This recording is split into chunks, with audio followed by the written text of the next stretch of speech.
By now, you've probably heard my Magic Wand story. It's a brand that's been part of my personal journey for more than 20 years. But no matter how many times I sing Magic Wand's praises, I'll never be able to fully capture the story of this incredible brand.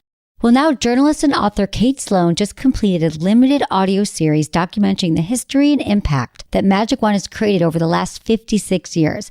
It's called Making Magic. And the series chronicles Magic Wand's incredible brand story through interviews with nearly 40 experts, performers, business owners, educators, and fans. So I got a sneak preview of the series, and what I loved is that Kate weaves together snippets from all their interviews into this amazing story arc. She covers Magic Wand's journey from appliance store massager to its legendary influence on culture and sexual independence, and it's all just fascinating. The first episodes of Making Magic are available now at makingmagicseries.com or on all popular podcast platforms. Just search for Making Magic or visit makingmagicseries.com today.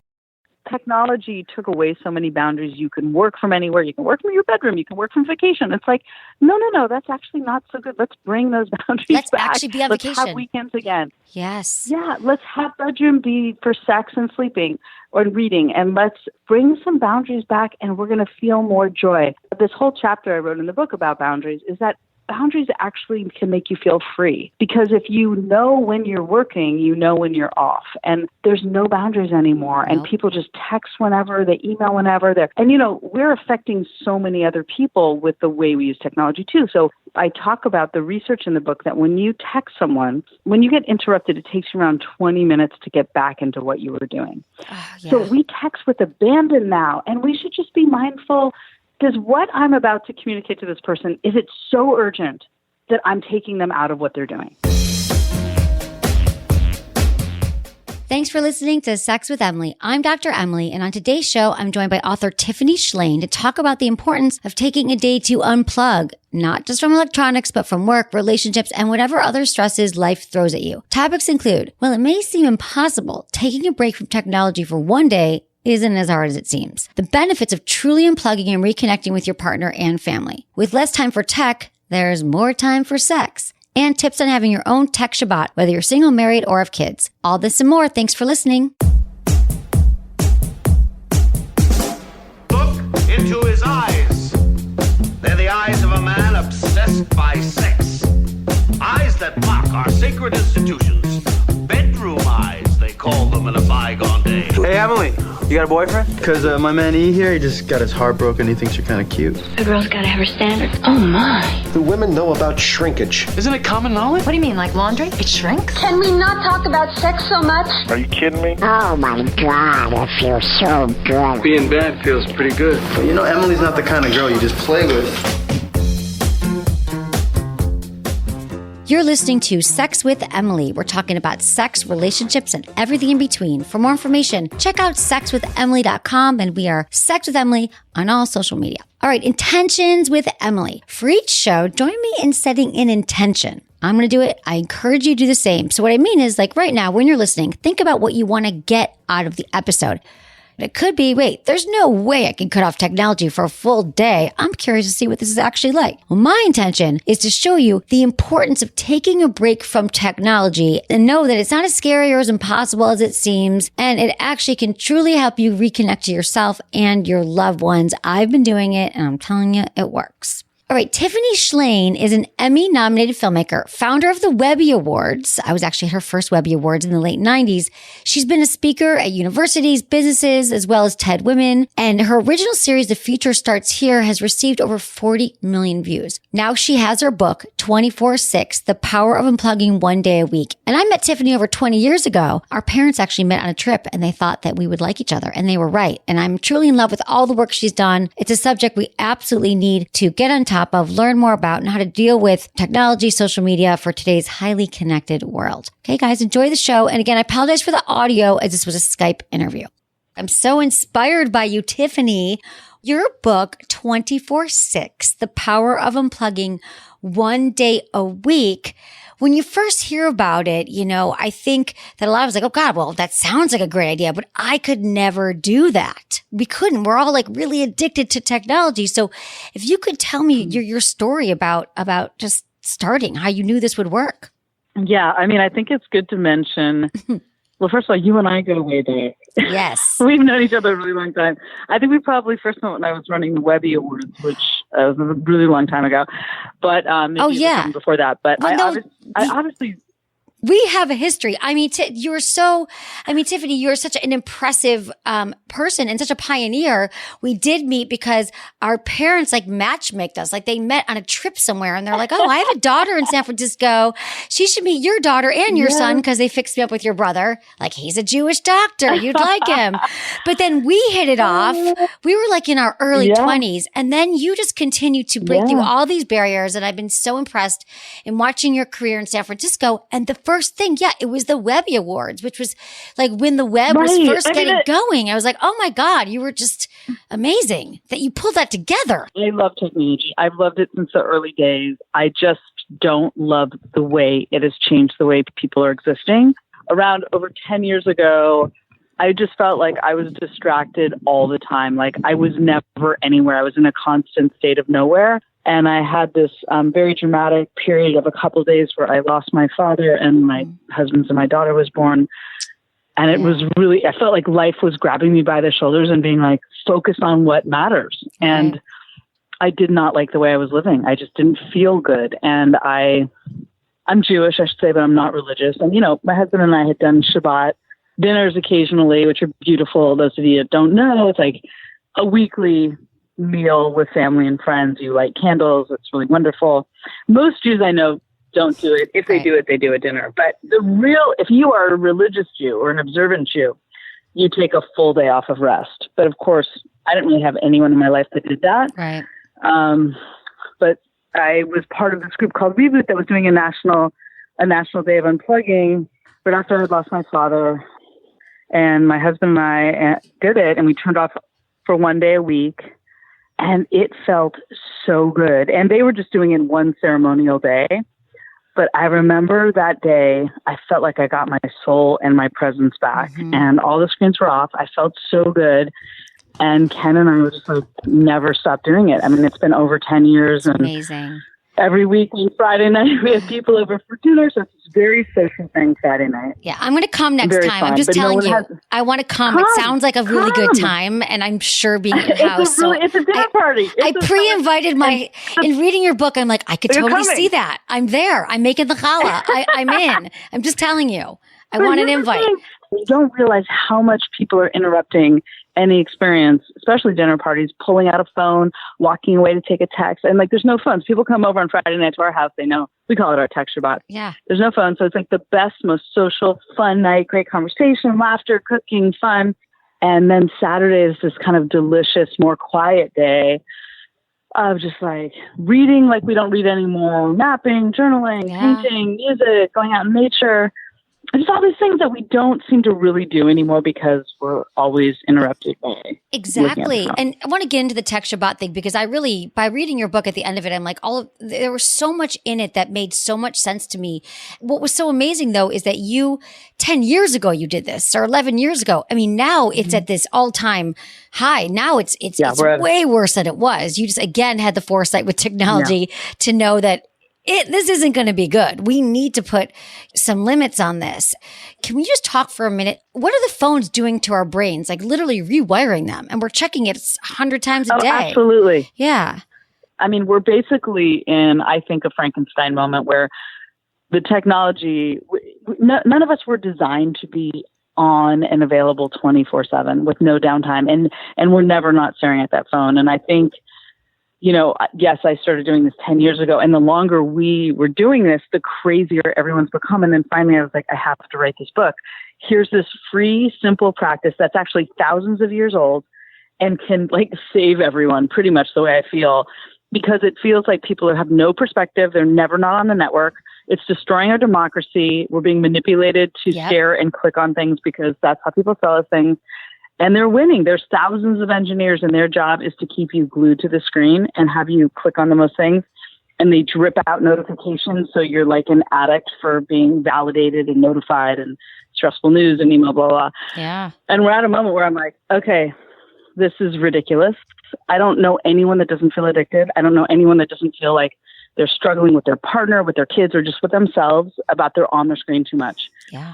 And I believe in us humans that we can rise up and say, okay, this is good, but not all the time. So I think the big question of our time and why I wrote this book, 24/6, is what I feel like is to give people a guide and really bigger thoughts about technology of when is it good to have it on and when should you turn it off and when should you zip it up and put it in your bag during the week and when should you actually turn it completely off, what I think one day a week. And the more I researched, again, I'm not a religious person, but I have great respect for ideas baked into religious dogma, and Shabbat, this idea of a day of rest, is so brilliant. And the more that I thought about it and read about it, I feel like everyone needs to take Shabbat. Do. And just like yoga and meditation, those are practices. I do both of those. I'm not Buddhist or Hindu, but I have great respect for those space. And those practices have brought great balance and joy back into my life. Yeah, no, same. And you're so much talking about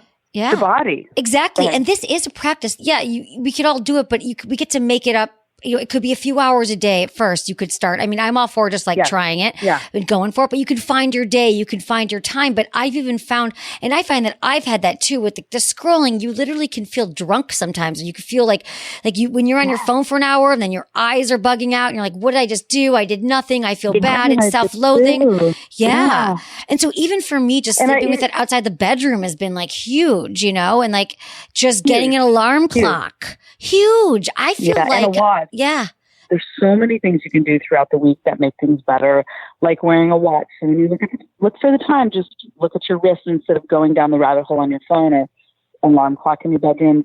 I get like pleasure out of opening up a book and writing things down so I'm not distracted by a million other things. Yeah. I get it. I'm bringing that back too because it never worked for me because we also grew up because we're the same age. Like we grew up in the 90s, like having to carry notebooks everywhere and write it all down. And it's actually better for your brain. Like you talk a lot about the benefits of journaling. Completely. And I want to bring it back. Well, there's so much. Oh, you were asking about the brain, and anything you do repeatedly is rewiring your brain. Anything. Mm-hmm. I mean, having sex, yes, reading a book, watching the movies, watching TV. I mean, the way that I feel when I'm online is I can never get enough. I can't get enough stressful news. I can't get enough email. I can't get enough notifications. I can't get enough FOMO. I'm just like, I'm in a constant state of never being satiated. Mm-hmm. And when I turn the screens off, what I notice immediately is I feel so appreciative and grateful for what I already have. So it immediately reverses my outlook. And then I think just so much about what your show is about being in your body and being in touch with your body. And when you're staring at a device, I mean, first of all, your whole body starts to atrophy. Your neck is crunched down, the most unflattering position ever. And you're looking down, your shoulders are slumped. You're totally forgetting about your body. Right. And I think if you take time and say, I'm going to put that away, I'm going to put the phone away, I'm going to turn it off. And you know what? The whole world's going to exist. And I'm going to reconnect with myself or my partner or the people right in front of me. Because what's happening is that everything is more important than what's right in front of you. Exactly. And that's a really sad state to live in. It's really sad. And I've been saying this too, like, and you talk about this in 24/6, is that everyone's looking down now. We're not making eye contact. Yeah. And eye contact is intimacy. So when I hear from couples and individuals every single day, like this epidemic of loneliness, this epidemic of living with their partners and still feeling alone and not feeling connected and not feeling intimate, a lot of it is, it's because of the phones, because of our technology, even if it's like the television. Absolutely. And I think if we could somehow get people to say, okay, like I've been talking a lot about phones outside the bedroom, like phones should be for sleeping and sex. Mm-hmm. But I think it's getting so extreme now that we're not even realizing how bad it is that I like the idea of this.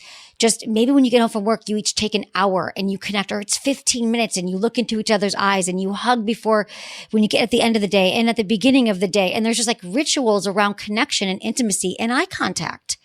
And practicing it and then taking that out into the world. More. What's happened with the phone is it's just blurred every line. So you walk into the room, you're on a call, you're looking at your phone, you don't really make eye contact, you don't make connection.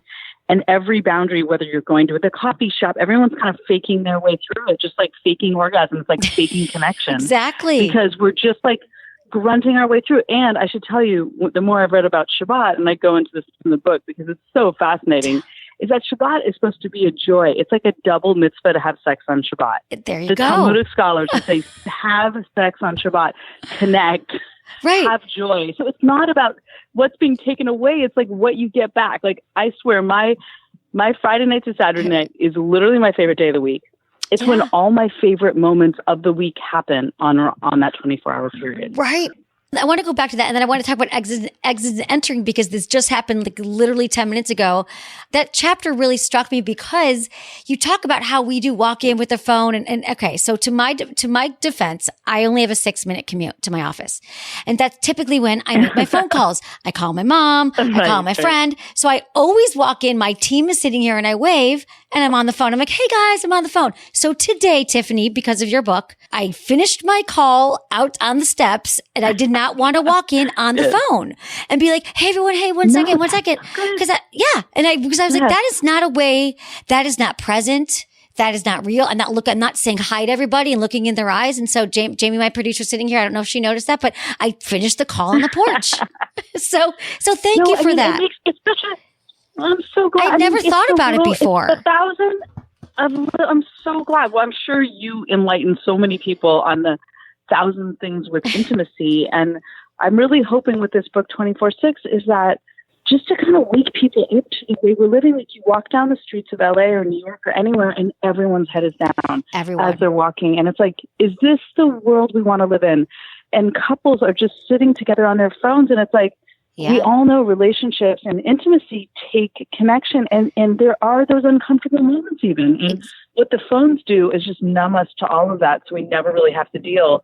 But that means the intimacy is never going to be there either, because we're faking our way through being together. Like that's such a good point. It's that we're not in the uncomfortable moments. Now we have our phones. But back in the day, I mean, I say this all the time, and you probably, because I know you have 2 young kids, which we'll have to get into as well, or teenagers right now.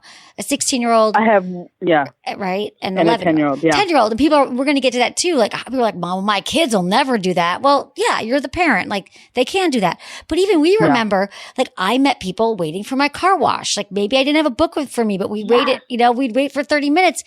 But even the other day, I went to yoga and I left yoga class. It was like a Sunday afternoon. It wasn't like a busy morning. It wasn't Monday morning.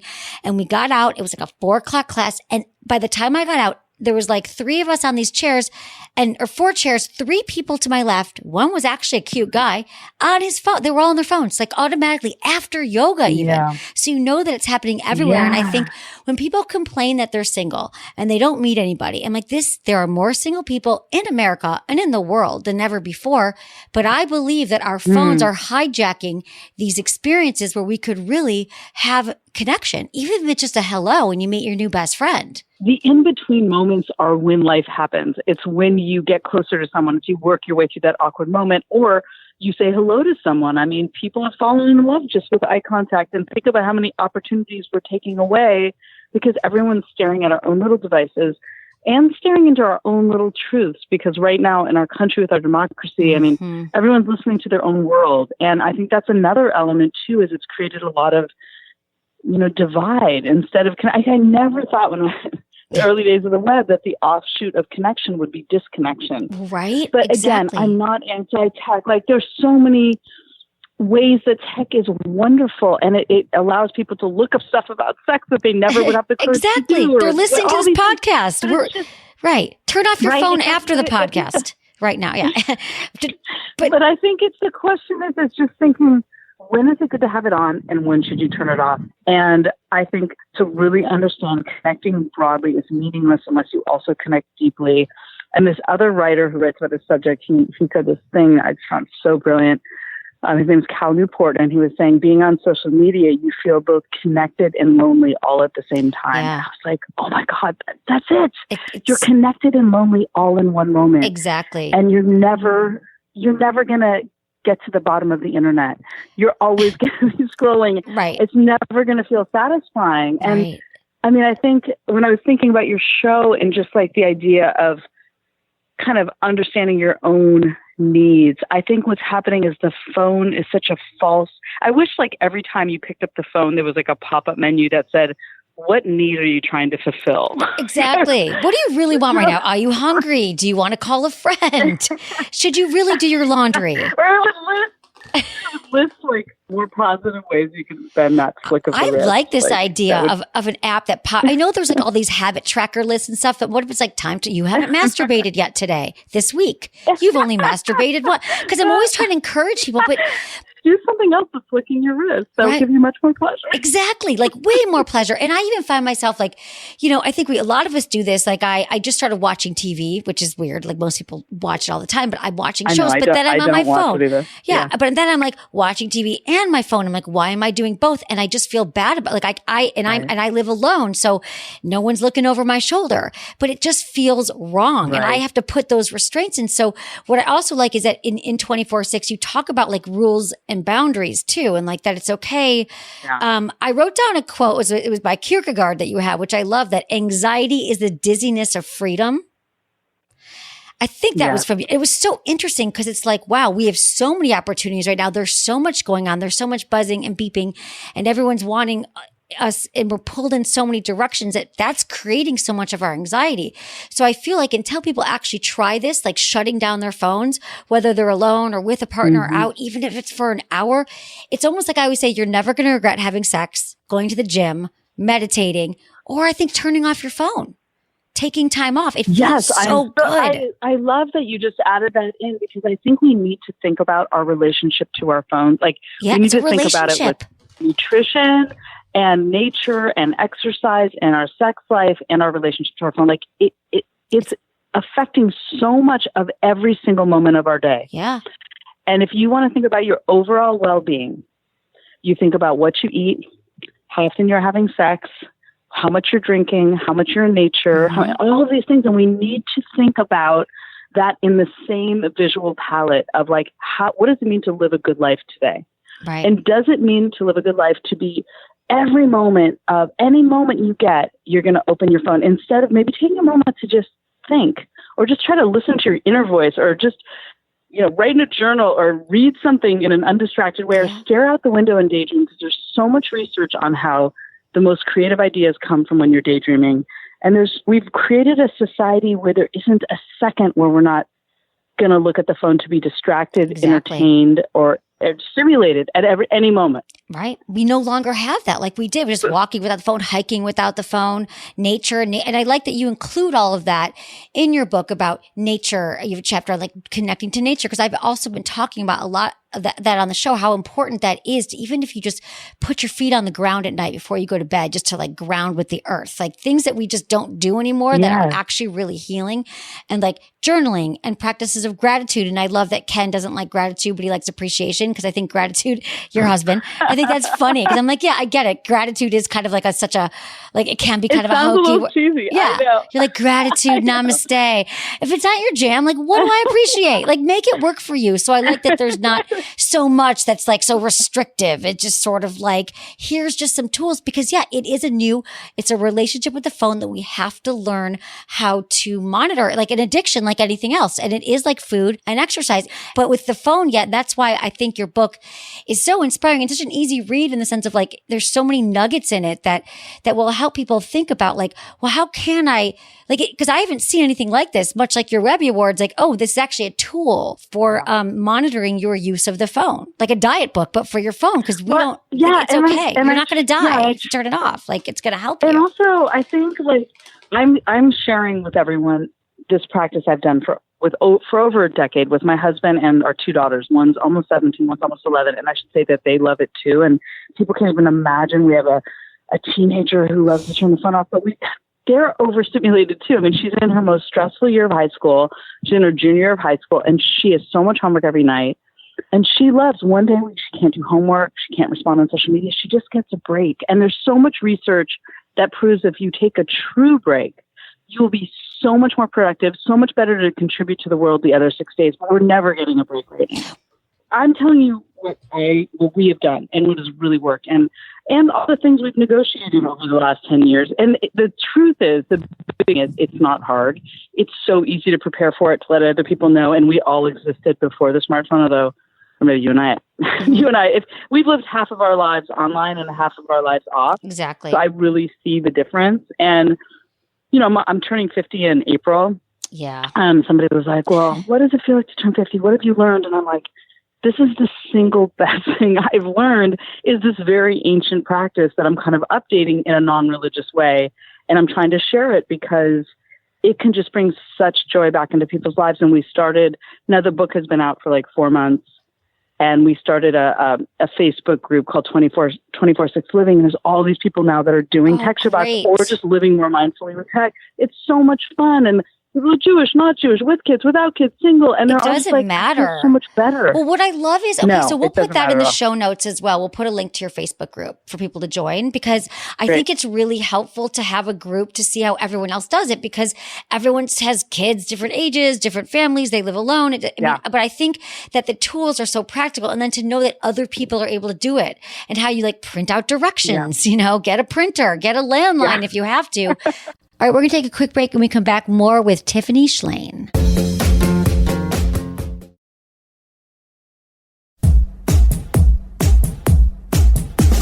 Could you tell me what the studies have shown, what people feel when they take a true break from technology? First of all, people, if you don't have a phone in your bedroom, I'm sure you've gone over this on your show, you're going to sleep so much better because, the blue light from the phones, they found a link with the same kind of plaque that Alzheimer's patients have on their brain. And a lot of people, they wake up in the middle of the night, they check their phone, and then you're not going to go back to sleep as easily. There's so much research just on just having sleep. And then in terms of just letting your brain go into a different mode, it's so important to the parasympathetic nervous system, what calms your body down and what gets the cortisol level high. What gets the cortisol level and like fear and stress level is like reading stressful news, having work emails interfere with your leisure time, all of those things which we're doing all the time. And then the things that calm it down are being in a room with other people, eye contact, eating meals together, a true night's sleep, being out in nature. All of this research confirms that calms you and it makes you more centered and grounded. And the phone is doing the opposite. Yes, so exactly. We live in the 21st century. A lot of us, we're online a lot. I'm not at all advocating not to be on, but to really be mindful of how much. Look at the percentage of your day that you're staring at a screen. Yeah. And think, could I spend 1/7 of my week recharging, regenerating, just regrouping and being in my body and being in your soul and there's so many benefits. And in the book, I talk about the kind of short, when we first started doing it, just time felt so much longer on Saturday. And what's the one day you want to feel long is your day off. But then the longer I've done it, the more bigger benefits I've seen.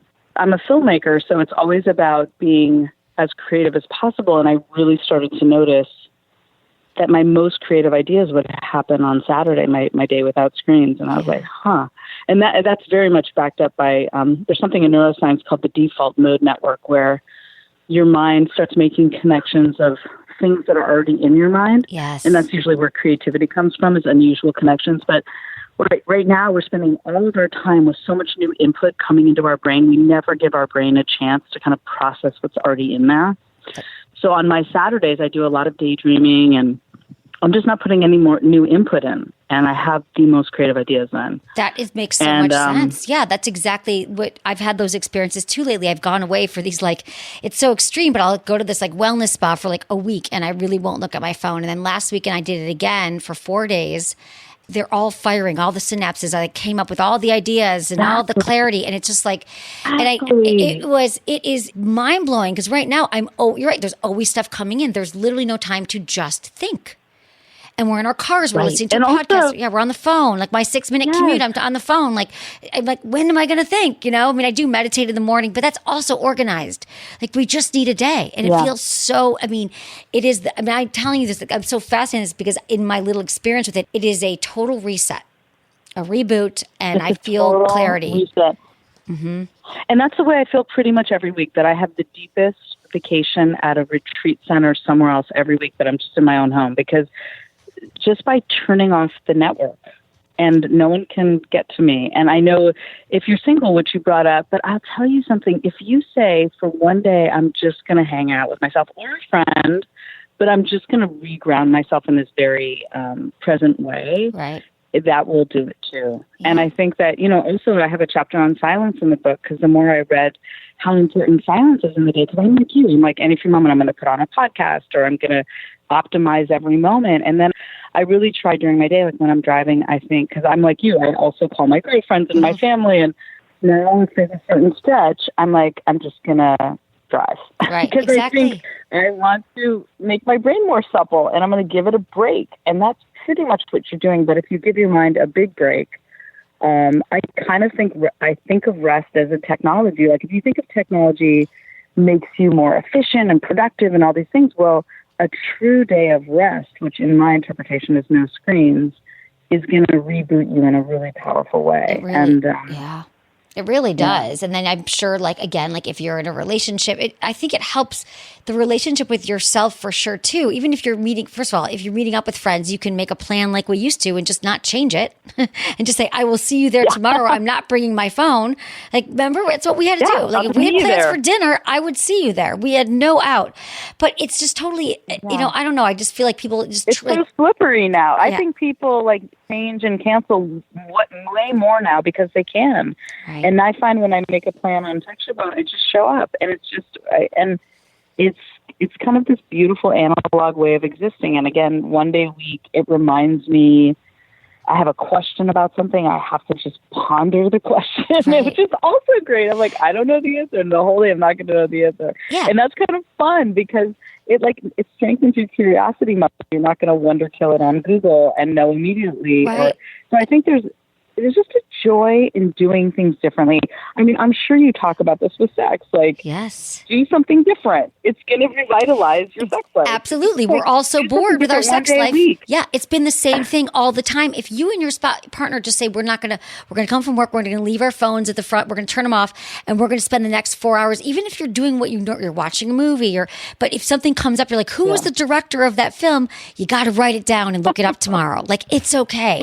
Because we don't even realize, like, that's, we don't realize that picking up the phone, oh shit, my boss texted and now I'm late. Oh, I got to get back to so-and-so. And then you're off. And that's why I don't enjoy social media as much, because I really don't, because I feel like, oh, if I'm out, I don't do a lot of the stories. If I'm with friends, the stories like an Instagram, because I feel that I know myself. I'm going to take the story. Then I'll be like, what font do I choose? What do I have to do? And then 20 minutes go by and I'm out of the moment. And I don't know. Maybe it's I don't enjoy it. I've lost a connection to someone who already has attention problems, challenges, that this just helps me so much, having those rules, at least when I'm out, but then trying it with a partner and seeing how you'll feel. Like it's like you always have a third there, or a fourth if you both have phones. It's like there's always something else there. But when you turn off the phone, it's really just the two of you.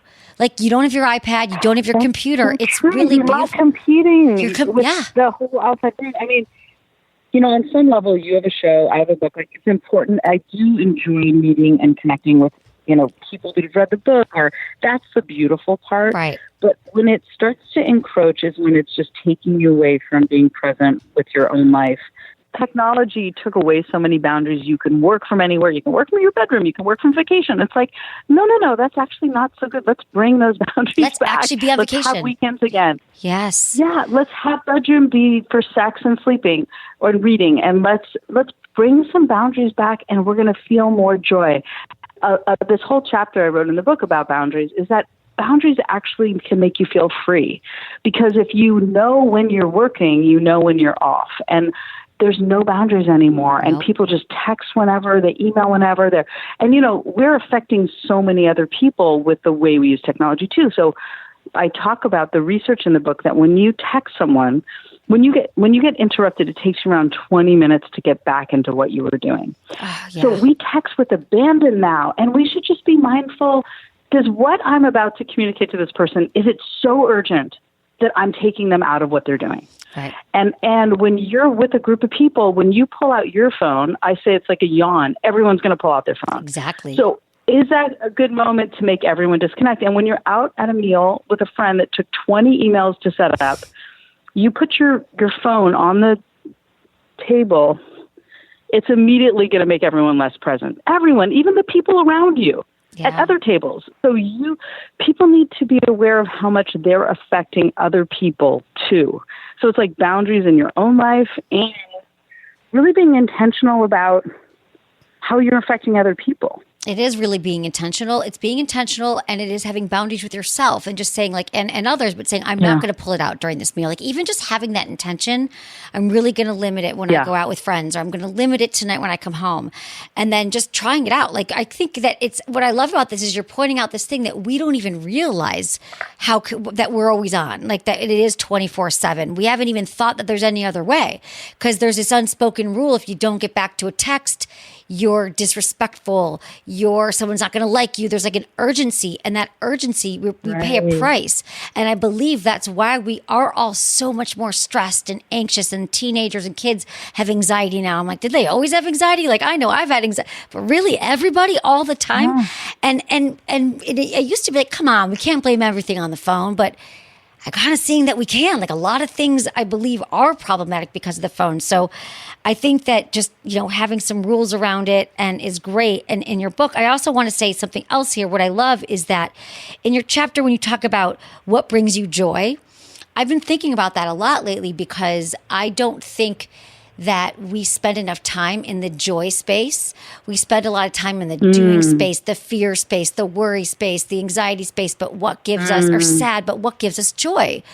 And so, and the things you talk about are like, make a list of it. And I remember one time I went to a retreat a few years ago, and they had us write down joy, all the things that we love doing. And then she had us do this formula of like, what percentage of our lives are we actually spending doing it? And mine was like 0.06%. And I was like, oh my God, that is so lame.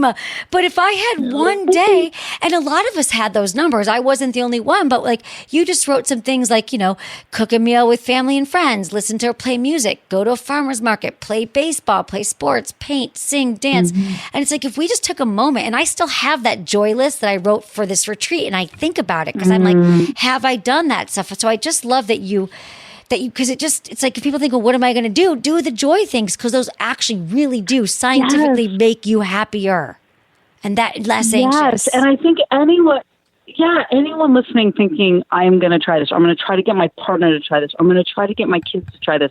And I really go into detail in the book about what I think are the best approaches, because you definitely don't want to say, tell me some of the best approaches. You don't want to say, we're turning your screens today, because that feels like you're depriving people of something. Instead, and I have all these different kind of strategies in the book, but to say, what do you wish we did more of? Let's all write a list of what we wish we did more of together or on our own. So great. And then basically fill the day with that. It'll be your favorite day of the week. It's actually I look at it as the reward to my week. It is the reward for all the hard work I do all week. This is the reward. It's all the things that bring me joy. And sometimes that joy is doing nothing. Like when I've had a really stressful week, it's like being lounging and doing absolutely nothing. That counts. But I think writing a list of what brings you joy is so good. Or even if, try to think of what brought you joy as a child that you just don't do anymore. Like there's so many things, and I'm with you that we need to think about how often we're living where we're not in that space at all, and we're not even in touch with it. Right. And I, on this text about it, I've had so much time it becomes like luxurious. Like I picked up the ukulele, I watercolor, I cook, I do all these things that I don't know, because I have this day that's like the longest, most fabulous day, and there's nothing vying for my attention except just what I'm doing. And the people in front of me. And I feel connected. I think that's the last thing I want to say, because I feel the most connected to myself and to Ken and to my kids on that one day. And the rest, I'm a working mother. We're all, a million things going on. But that one day, it just completely reconnects me to myself and to Ken and the girls. Yeah, I mean, I think that's exactly it. It's connection. And so many people with kids right now, they're just battling. They're like, get off the phones, no phones here. But just to have a whole day of connection and to say, what do you wish we could do more of? And in hearing what you were just saying, it's so interesting, because if the phone is like our 24-hour entertainment center, which it is, it's always with us. It would never feel like, well, here's some time to paint. Here's some time because there's always something to do on the phone. It's like, I can't even think of another example like that in our lives, but clearly we're not doing the things that are making us happy and joy, because it takes a little bit of effort. And that would mean that we're not glued to our phones. And if the phones are created to make us more addicted to them, well, it's obviously doing a great job. hours go by when we're just still on the phone, or we're staring at it, or now listen to this podcast, or now listen to this thing, and then we're not doing those things. So you have to actually remove the source, but start by writing down things you wish you would do more of so you can plan around it, which is very smart. Yeah. Well, even like I'm reading this this book now that's not come out yet, but it's also just about the influence of screens in general, because I think I do say phones because to me that was a big marker in the difference, because the web, before the iPhone came out, you at least left it at home and you went out and about your day and you didn't have the web with you. And the minute the iPhone came out, it was the moment that went with you everywhere. Yep. But I think, even ignoring the phone for a second, because I do a lot of my work on the screen. I mean, I'm sure you do too. Yep. And it's just really looking at your whole day. I mean, look at it like a nutrition plate. Like, you know how there's like, you need to eat your vegetables and your fruit and have a certain amount of water. And just like think of your day like that. Like how many hours are you staring on the screen? What else are you really doing? How many hours are you sleeping? I mean, supposedly the amount of hours we're staring at the screen is more than sleeping, sex, eating combined. And just think, can I carve out some time, like my time in the morning, since the election? This is one of the things I do the other 6 days is I don't look at my phone when I wake up. And this is so huge for me because I used to wake up and look at my phone, and it was an inevitable mix of like stressful news or an email. And I would just, that's how I'd start my day. And especially when Trump won, it was like a very stressful way to start my day. Yeah. So now I started and end it by doing something called the 5-minute journal, which is like a journal even for people that don't journal, even though I love to journal. And it just asks me 3 things, like what are 3 things you're grateful for? And what are 3 things that would make today great? And just spending 10 minutes thinking about my day and not letting my day, the whole tone of my day get set with my phone is so huge. And then at the end of the day, it says, what are 3 great things that happened today? And they're often very different than what you thought were going to be great. And then it says, what's one thing you wish you did differently? So a little bit of reflection. And I'm telling you, to start and end my day with this book that takes me a total of 5 minutes to do has just been, it's like, who's setting the tone for your day? Are you going to let the whole world and everything you can't control set the tone for your day?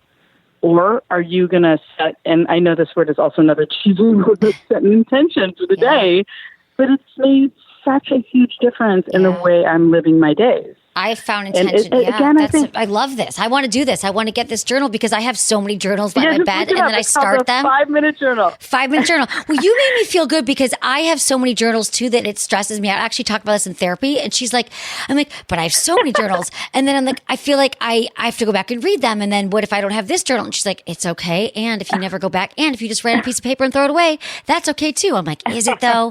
Is it? Don't I need all my journals? But I'm like, Tiffany has a journal addiction too. I know. The biggest thing is that, and I think this is also a way to think about it for all your listeners, it's like replace the phone with something that brings you joy. And actually writing in a journal, not everyone's a journaler, but for me it's very centering. I just find it very calming. Yeah. And so I've replaced looking at the phone in the morning with this other thing. And, we also have a no phones at the table rule. I mean, just little, like at the end of the book, I ask a series of questions to really identify when does it not feel good. Because that's another thing. How many screens do you have in your house? And, is there someone in your family you feel like it might not be you. It might be your partner that can never get off the screen. I should tell you that a lot of couples, since the book came out, like inevitably it'll be the husband or the wife. Oh my God, my wife will never get off the phone, and I got her the book, and now she's getting off the phone, or vice versa. There's always someone in the relationship that's like one notch more addicted than the other. Right. But because I go into so much of the why, why is it not great to be on your phone this much? Right. The neuroscience, the physiology, the research, the history, the this and the that.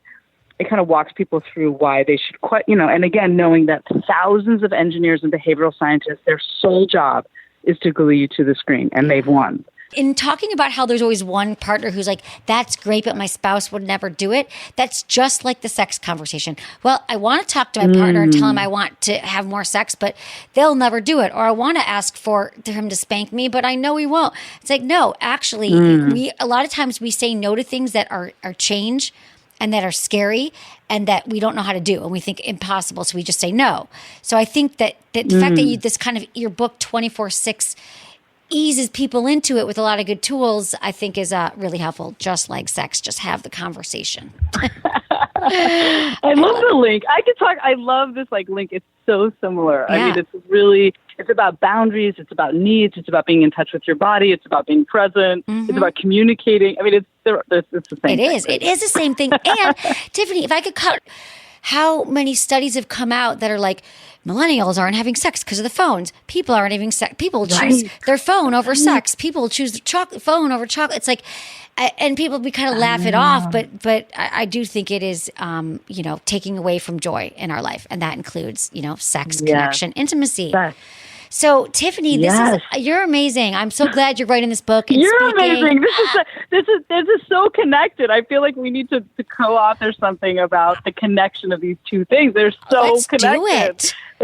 I think we could. Well, Tiffany, we ran into each other at the What conference. We hadn't seen each other in years, and it was such a delight to see you. And can I tell your listeners that you were a star in one of my movies? Oh my God, that's right. Let's talk about that.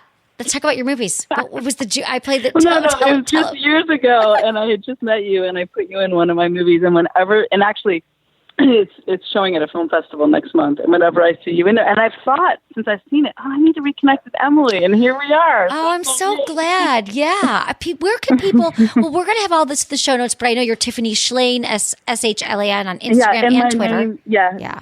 TiffanyShlain.com. I'm on Instagram, Twitter, and Facebook, and then the website for the book is 24/6, and the 6 is spelled out sixlife.com. And there's a lot of short films I made about the subject. There's the Facebook group, and just a lot of resources and all the research. We'll put all this. I love that you have the Facebook page for everybody too, because that's just good to have a community around it. So I think you're doing great work, and all your films and everything. Okay, so Tiffany, now I have to ask you the 5 questions we ask all of our guests. They're just quickie questions. Okay. Ready? Okay. What's your biggest turn on? Oh my goodness. I think a good connection before foreplay. Perfect. That we feel connected. Yeah. That's my biggest turn on before it happens. It doesn't have to be anything too crazy. Yeah. Biggest turn off. When is it all related to? I was going to say when somebody says they want to pick my brain. I hate that expression. No, that's fine. That is a turn off. I know you're like, ew. What makes good sex? Ew, don't do that. What makes good sex? What makes good sex is if you you truly are connected, and that's interesting. I mean, I've been married for so long. I was going to say it's like an authentic connection. Yeah, that's true, though. But I think it is. It's for me. I mean, again, I've been married for a long time now, but it's just that, like, I know when we're really feeling connected, it's just so much better. Yeah. Something I'm sure you are now more so with Tech Shabbat. Something you tell your younger self about sex and relationships, sex or relationships. Like when I met you. That the more you feel comfortable with your body. I mean, I think for so long, I wish I was thinner. I wish I was taller, whatever it is. And then once you really start respecting your body and everything it's helped you do and love your body, you're going to, your partner will too. I mean, just being more comfortable with yourself. That's what I love about getting older. Yeah. I just find a lot more things funny, and I don't take myself as seriously, and everything, laughter. I mean, that's foreplay. I should have said that. Exactly. That's great. It's true. So true. Okay. Number 1 sex tip. Can I? Number 1 relationship. It could be a relationship tip. Okay. I got a good one. Make sure that every Saturday night, Ken and I have a date night. And even with young kids, we figured it out. So we always went out, just the two of us. And I see so many people do not make that a priority. And it's just, I think it's like a pyramid, like happy person, happy couple, happy children. And you have to make time for yourselves and a good sex life and having a relationship that's outside of being parents. Yeah, no, I think that's so true. I always talk about you have never had a date night. Like with young kids, it's so important to prioritize it. Thank you, Tiffany. Important. Yeah, thank you so much for this. I appreciate you so much. I'm so happy to connect. Congrats on the book. And so great to talk to you. Thank you, Tiffany. Have a great day. Okay, talk to you soon. I appreciate all of you for listening. And thanks to my awesome team, Ken, Kristen, Elisa, Brian, our interns, producer, Jamie, and Michael. Was it good for you? Email me, feedback@sexwithemily.com.